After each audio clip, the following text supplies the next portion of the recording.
Good morning everyone. कल आप लोगों को मैंने बताया था जो बिहार कर्मचारी चयन आयोग के द्वारा एक बहुत बड़ी वैकेंसी निकाली है जो 12वीं पास से लेकर ग्रेजुएशन तक के कैंडिडेट के लिए है। तो जो 12वीं पास कर गए हैं और 18 वर्ष की आयु पूरा कर ली हो, 1 अगस्त 2023 को, एक डेट मैं आपको बता रहा हूँ, 1 अगस्त 2023 को अगर आपका आयु 18 साल कंप्लीट हो चुका है तो आप इस फॉर्म को भरने के लिए एलिजिबल हैं। यदि आप 12वीं का एग्ज़ाम क्लियर कर ले या उसके समकक्ष कोई भी एग्ज़ाम। देखिए, ऑनलाइन आवेदन प्रारंभ होने की जो तिथि है वो है 27/9/2023, यानी कि इसी महीना के 27 तारीख तक। और इसका जो अंतिम डेट है वो है 11 नवंबर 2023। इसमें जो कुल सीटें हैं वो 11,098 हैं, जो अलग अलग 22 पदों में विभक्त। देखिए, पद नाम निम्न वर्गीय लिपिक, उसका विभाग होगा पथ निर्माण विभाग। इसमें अनारक्षित के लिए 15 है, महिला का जिसमें से 6, आर्थिक रूप से EWS के लिए 4, महिला का 1, ऐसे करके कुल पद जो है इसमें 38 है, महिलाओं के लिए 13 है। ऐसे करके निम्न वर्गीय लिपिक, मद निषेध उत्पाद में तो अलग अलग जो विभाग है उसमें अलग अलग पदों की संख्या दिया गया। जो सबसे ज़्यादा सीट जहाँ पे है मैं बता रहा हूँ, निम्न वर्गीय लिपिक जो है मद निषेध उत्पाद एवं निबंधन विभाग में है 154, ठीक है। अनारक्षित का जिसमें 47, महिला का 340, टोटल 105। फिर आप देखिएगा तो किसी किसी विभाग में 2, 3, 4, 5 करके ऐसे ही पोस्ट दिए गए हैं। फिर आता है निम्न वर्गीय लिपिक जो निदेशालय नियोजन एवं प्रशिक्षण में, उसमें 111 है, टोटल 239।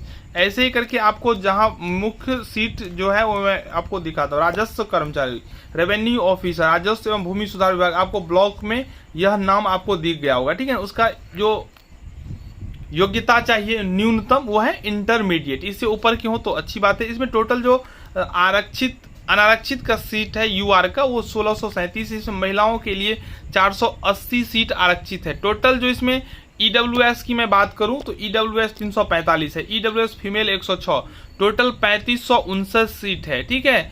1055 जिसमें से किसका है, महिलाओं का। तो ये एक ह्यूज है वैकेंसी। फिर आता है पंचायत सचिव, इससे आप लोग अवगत होंगे, ठीक है। इसमें थोड़ा आपको कंप्यूटर पर टंकन और MS ऑफिस का नॉलेज भी होना चाहिए।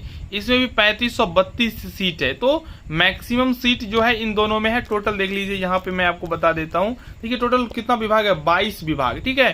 टोटल जो सीट है वो है 11,098, ठीक है। 5,064 जिसमें से अनारक्षित का है, 1,090 EWS का, ऐसे ही करके अलग अलग कैटेगरी में सीट है, ठीक है। तो आपको सीट तो पता ही चल गया होगा। न्यूनतम शैक्षणिक योग्यता ये तो आपको पता ही चल गया होगा क्योंकि हम बहुत बार बता चुके हैं, इंटरमीडिएट होना चाहिए कम से कम, ठीक है। और इसका जो एज है वो मैं आपको बता दिया हूँ। एज जो है 18 वर्ष न्यूनतम होगा। देख लिए यहाँ पे एज के बारे में भी इस नोटिफिकेशन में दिया हुआ है। आपको अगर नोटिफिकेशन का PDF चाहिए तो हमारे टेलीग्राम को आप ज्वाइन कर लीजिए, मैं उस टेलीग्राम में जरूर PDF शेयर कर दूंगा। देख लीजिए, न्यूनतम आयु सीमा है सभी के लिए 18 वर्ष, ठीक है। और अनारक्षित जो पुरुष होंगे उसका 37, और अनारक्षित वर्ग का जो महिला होगा 40 वर्ष, यानी कि महिला जो 40 वर्ष की होंगी वो अप्लाई कर सकती है 40 वर्ष तक, 18 से 40। और अनारक्षित वर्ग का पुरुष जो होगा उसमें 37 साल ही है, ठीक है।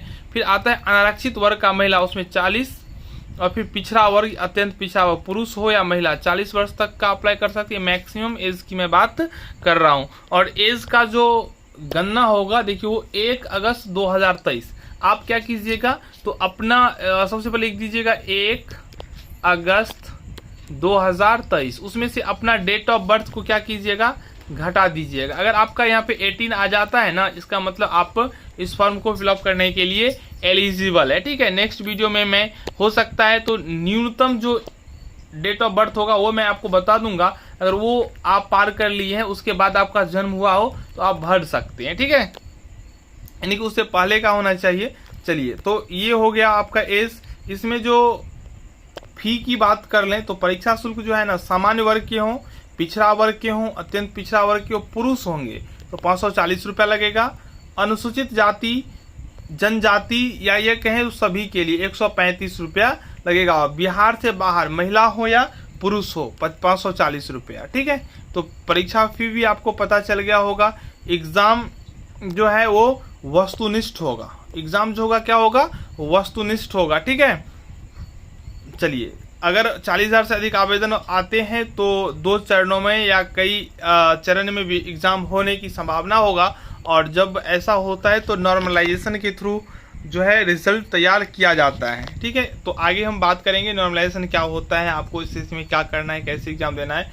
जो मुख्य सिलेबस है उसमें आपको सामान्य अध्ययन, सामान्य विज्ञान एवं गणित और मानसिक क्षमता जांच ये होगा। एक क्वेश्चन जो होंगे वो 4 मार्क्स के होंगे। ठीक है, ये समझ लीजिएगा। प्रत्येक सही उत्तर के लिए आपको 4 अंक दिए जाएंगे।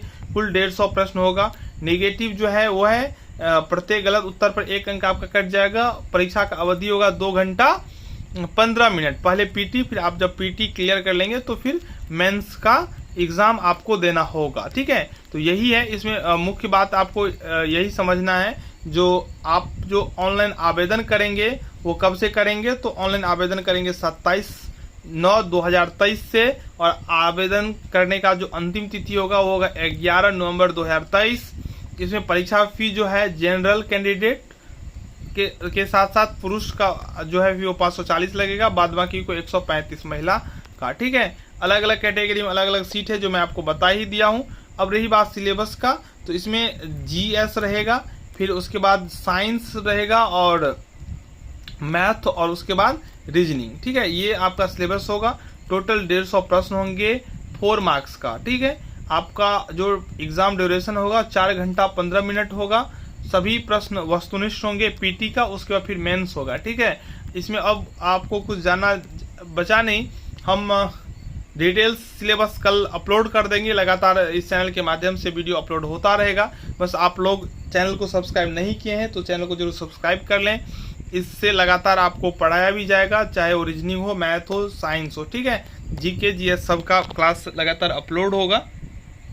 आप लोग टेलीग्राम चैनल को भी ज्वाइन कर सकते हैं। आप जो बहुत सारे स्टूडेंट्स ऐसे भी होंगे जो अभी हाल ही में इंटर कंप्लीट किए हैं, तो वो क्या करेंगे, तो आप 1 अगस्त 2023 कट ऑफ डेट लेकर देखिए। अगर आपने 18 वर्ष की आयु पूरा कर लिए हो 1 अगस्त को, आपका डेट ऑफ बर्थ कब है उससे कोई मतलब नहीं है। ठीक है ना, आपको 1 अगस्त देखना है। ठीक है, जहां से आपने स्टार्ट किया अपना लाइफ यहां तक आपको। और ये ध्यान रखिएगा, बहुत सारे स्टूडेंट्स ने बोल रहा था आधार कार्ड में कंप्लीट हो चुका है। नहीं, आधार कार्ड में आपको नहीं देखना है। आपको 10th का जो सर्टिफिकेट होगा या मार्कशीट होगा, 10th में क्या डेट ऑफ बर्थ है उस डेट ऑफ बर्थ को आप कंसीडर कीजिएगा। आधार कार्ड का या आपका जो एक्चुअल है उससे कोई लेना देना नहीं है। जो आपके 10th का सर्टिफिकेट में है वही वैलिड है, उसको देखिएगा। ठीक है, अगर आपको कोई भी दिक्कत होता है तो आप कमेंट कर सकते हैं। मैं आपको एक एक बात को समझाएंगे, क्लियर कर देंगे, कोई भी डाउट नहीं बचेगा।